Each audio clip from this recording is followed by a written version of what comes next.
the truth hurts, good, that means it's working. Welcome back, where the results don't lie, and neither do we. So let's start. A lot of women have started to wake up, and they are realizing that what third-wave feminism fed them and promised them isn't all it's cracked up to be. I mean, I cannot tell you how many videos come across my TikTok page, my X feed, all of it, that are just like this. Man, I feel lied to by the culture. But I'm gonna take full responsibility there, man. I fell for it.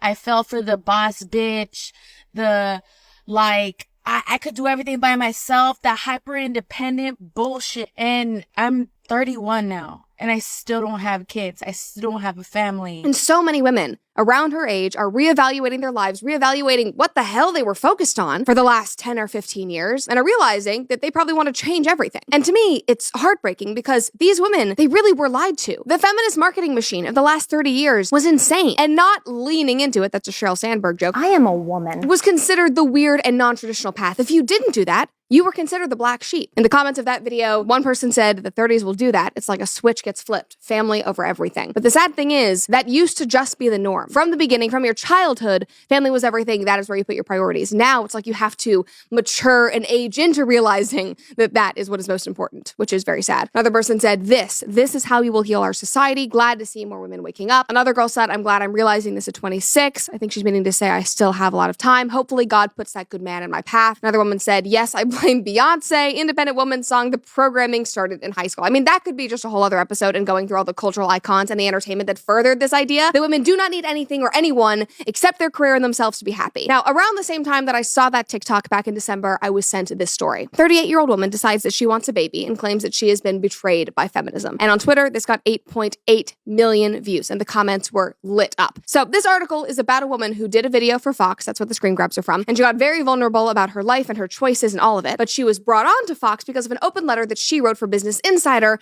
earlier in the fall. And I cannot believe I did not see this until last month because it is so good. And her open letter is entitled, I'm 38 and single, and I recently realized that I want a child. I am terrified that I've missed my opportunity. I told my friends and family that I'd never get married again. I needed independence, a fulfilling career, and space to chart my own course. And I didn't think marriage fit into that vision. I was content to look towards a future without a husband, children, or the trappings of a traditional life. But then, after a bad breakup and her 38th birthday, she said that she began to feel an incredible urgency to find the relationship and stability to see me through the second half of my life. To my amazement, I began seriously thinking about marriage and children. I hardly recognized myself. I mean, society has told women that nothing matters except themselves, that they don't need anyone else, that they shouldn't want anyone else. In fact, wanting a partner, specifically a male partner, is just indoctrination from the patriarchy. And so you need to completely reject that. Our society needs good women. We need good mothers, we need good families, and we certainly need more children. And I love that she discovered this, even if it's later on.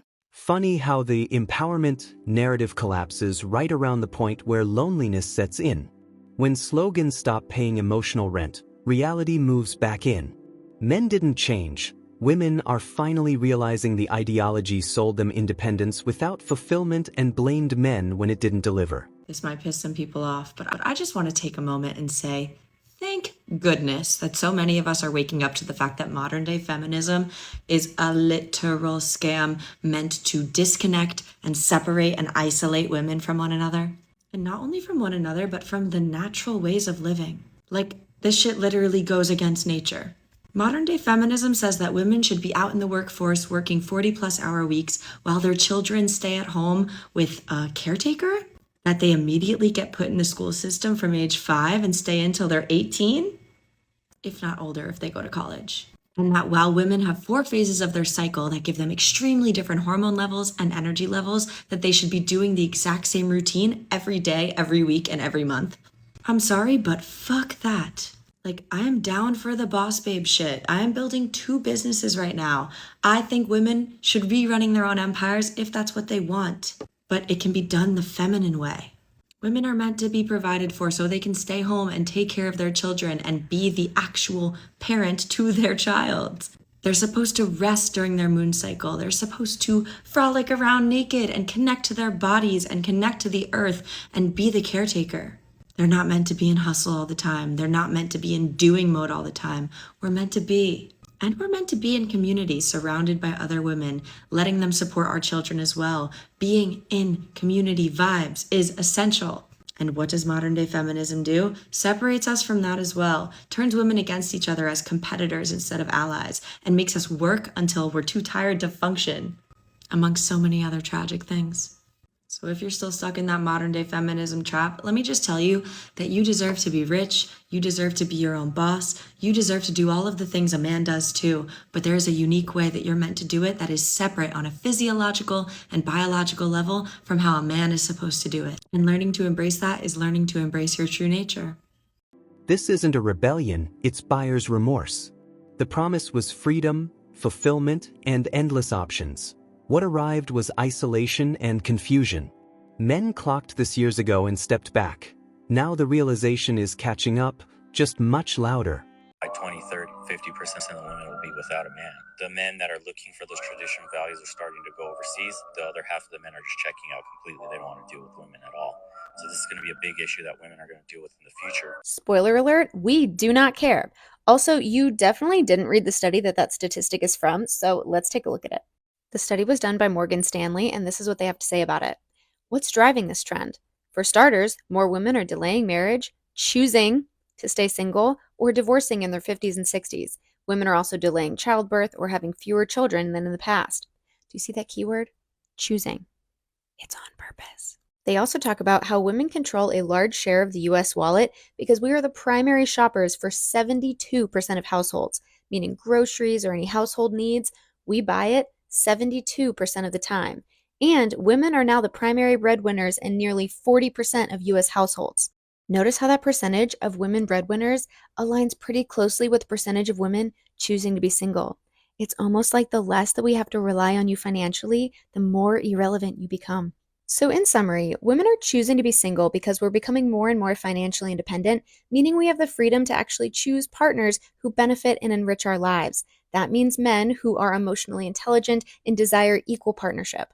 And if you're confused why women are not wanting that traditional partnership that you are desiring, it's because it pressures us into being financially dependent on you and subservient to you, meaning you can stay emotionally unavailable and you can avoid doing the inner work that you very clearly need. And by saying that y'all are just going to start going overseas and leaving us alone, you're just threatening us with a good time. Watching people denounce an ideology only after it stops serving them is peak modern culture. Men were called the problem for opting out. But suddenly the script flips once the consequences become personal. Accountability always arrives late, but it always arrives. So I saw a girl on here get a comment where it said, "Why are you so happy to be single? Why are you so proud to be single?" And they were basically trying to ask them, like, is being single your whole personality? Do you think that's something to be proud of? It should be something you're proud of.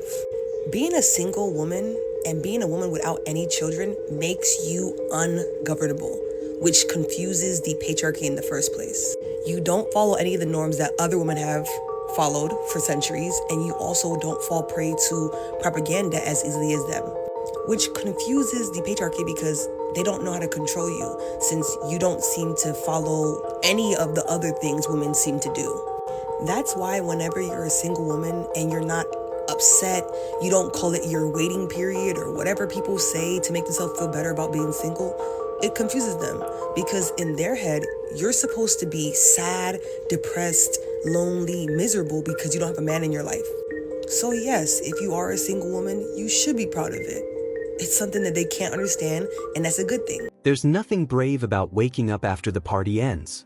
Men warned that replacing cooperation with constant grievance would rot relationships, and they were mocked for it.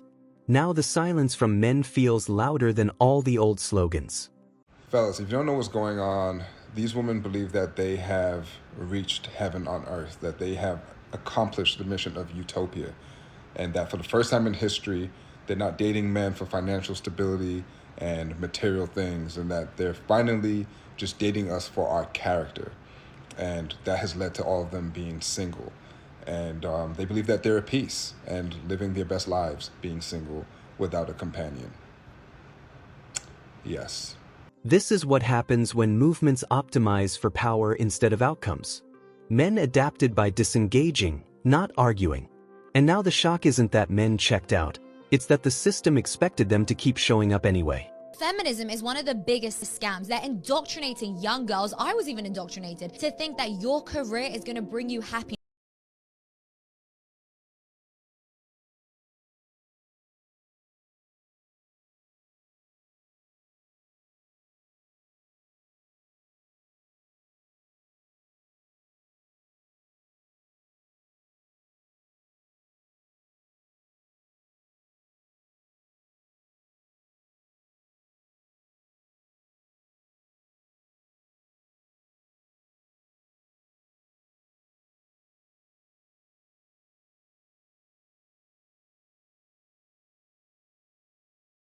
Very sad. Modern feminism didn't fail because men resisted it. It failed because it promised happiness while discouraging responsibility and partnership. Men noticed early that they were only welcome as utilities or villains. Stepping away was the only rational response.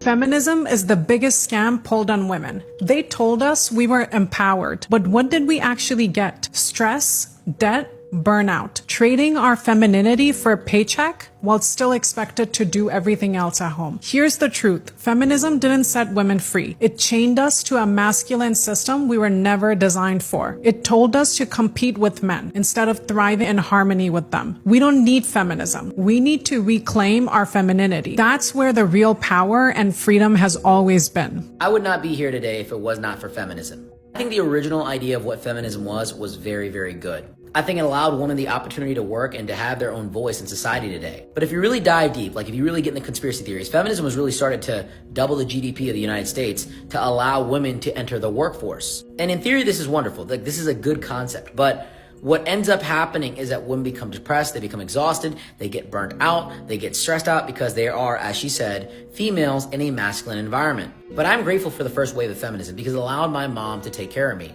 My father passed away when I was a kid, and my mom became a widow. And so we had to move out of our cul-de-sac neighborhood into a small apartment in Baltimore, Maryland, and things got a lot harder. I'm really grateful that my mom has the opportunity to build a career here because in our country it would be a lot different. But I saw my mom become unhappy with working every single day because she didn't work because she wanted to.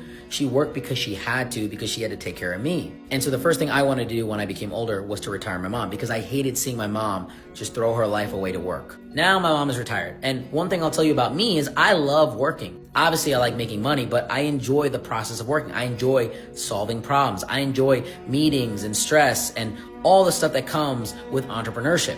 I think that's the problem with what feminism has become. Feminism has pushed women to become these boss babes, these independent women, when in reality, that's not in your female nature. Men like to work, men like to compete, men like to push themselves to extremes.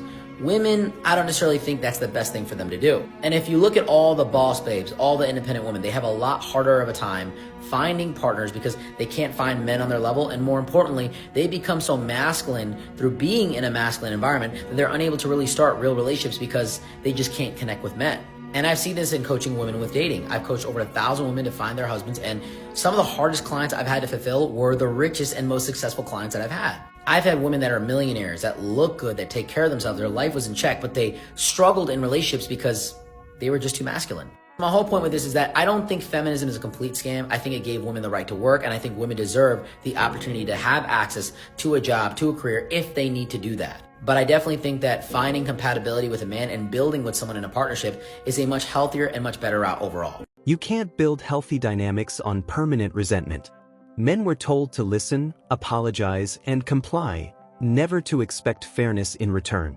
When participation became punishment, withdrawal became strategy. Modern feminists are literally the destruction of women's rights. You think you gotta compete with men to be equal? I don't need a man, I'm strong, I make my own money, I'm a boss bitch. That's not true. We are literally single-handedly destroying our feminine superpowers. We gotta learn to embrace who we are and understand that the balance between men and women is what creates real strength. We all have a role to play to make a balanced society. Women are trying to fight and compete with men is like a goldfish trying to fight a shark. It's illogical and biologically impossible. Let's accept our nature and accept our differences. We gotta embrace our softness, our nurturing side, our intuition. If a man knows he's responsible and he doesn't abuse that power, and when a woman truly embraces her qualities, they're a powerhouse. They're absolutely unstoppable. Behind every great man is an even better woman.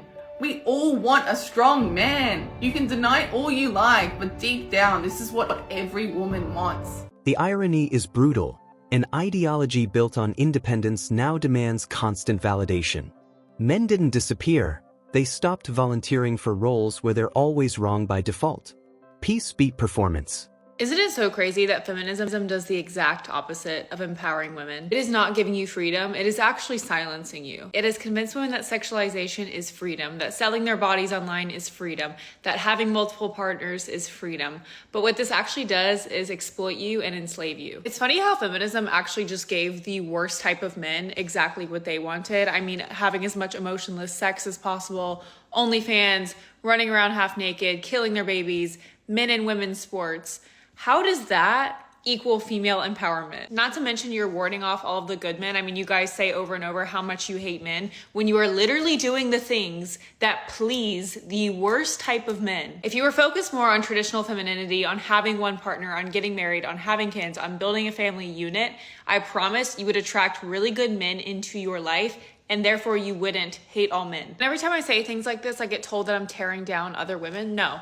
The reason that I post what I post is because I actually care about other women and their well-being. You can take it or leave it. But if I were to just let you exploit yourself and enslave yourself to what I would consider a cult, I mean, take Bonnie Blue, for example, that would be me not caring about you. What's being rejected here isn't equality. It's the double standard disguised as progress. Men watched the rules change mid-game and decided the prize wasn't worth the cost. That wasn't bitterness, it was math. Why are Gen Z men saying fuck off to feminism? Yesterday, BBC News shared an article that showed the widening gap between Gen Z men and Gen Z women, with a particular trend showing that Gen Z women are becoming more progressive and Gen Z men are becoming more conservative. Now, this is nothing new. It was shown that this was happening in America before, and it's happening across the West. And for me, it's incredibly fucking obvious why this is happening. Because feminism and the left in the present day do absolutely nothing to support men. They do the opposite. They demonize, they stigmatize, and they ignore their problems. Why would young men be drawn to an ideology that on the surface at least comes across like it hates men for being men? And that is not what feminism is meant to be about. In theory, according to some definitions, it is meant to be about gender equality. But all you need to do is chat to the average feminist or see the average feminist influencer on social media, point out some of the inequalities that men face, such as in the education system, such as in mental health care, and such as how the economy is changing today with the decline of traditional jobs. Do they care? No, absolutely not. But what will they do? They will blame men for it. They will say it is the fault of men themselves. It's the patriarchy. Men have built this system, therefore it's their fault. But when it comes to women's inequality, it's a systemic problem, which is weird, because when it's men's issues, it's them that's the problem. It comes from inside. But for women, everything else is outside. Again, it's men's fault. And the reason they do this most of the time is because they're fucking ignoramuses. They haven't done their research. They haven't looked at the data. They haven't seen that inequality exists for both men and women and that it's desirable to address both of them. And they also haven't done the own self-reflection to see that the stance they're taking of pointing the finger at men and blaming them rather than trying to address the problems is a reflection of their own ego and refusal to accept changing information. And the problem with this is it's created an enormous vacuum where you have a lack of male support on the left. So it's all come from the right, who are not much better either. It's just led the way for this very fixed traditional idea of masculinity, where if you don't conform to it, you're seen as a beta male or a soy boy.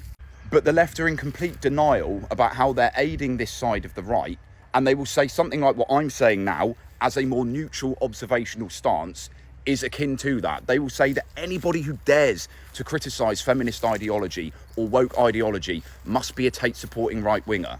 And people can see through that bullshit. They're sick of it. And guess who most of the people are that are sick of this? The young men, the ones who are being told by those people that they're the bad ones.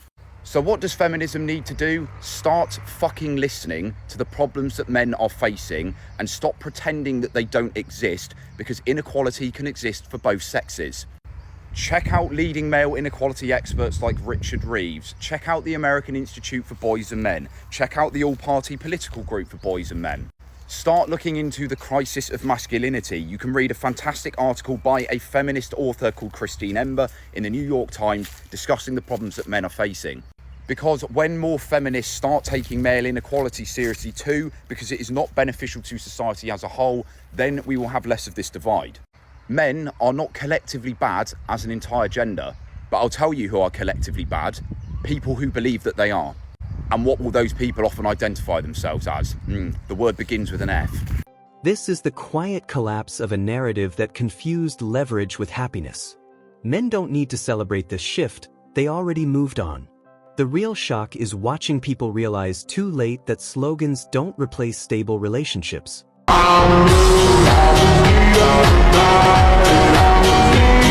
Men opting out wasn't a tantrum, it was pattern recognition. When commitment is framed as risk and masculinity as defect, disengagement becomes self-preservation. The confusion now is just the echo of ignored warnings.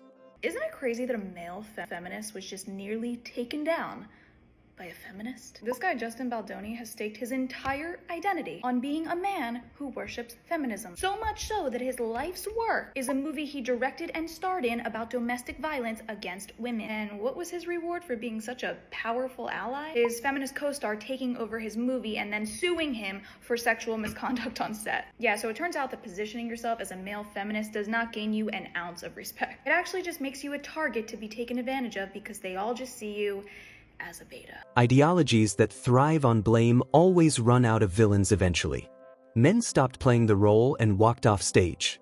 What's left now is a culture trying to explain why independence feels so empty without cooperation. If the truth hurts, good, that means it's working. Welcome back, where the results don't lie, and neither do we. So let's start. You're watching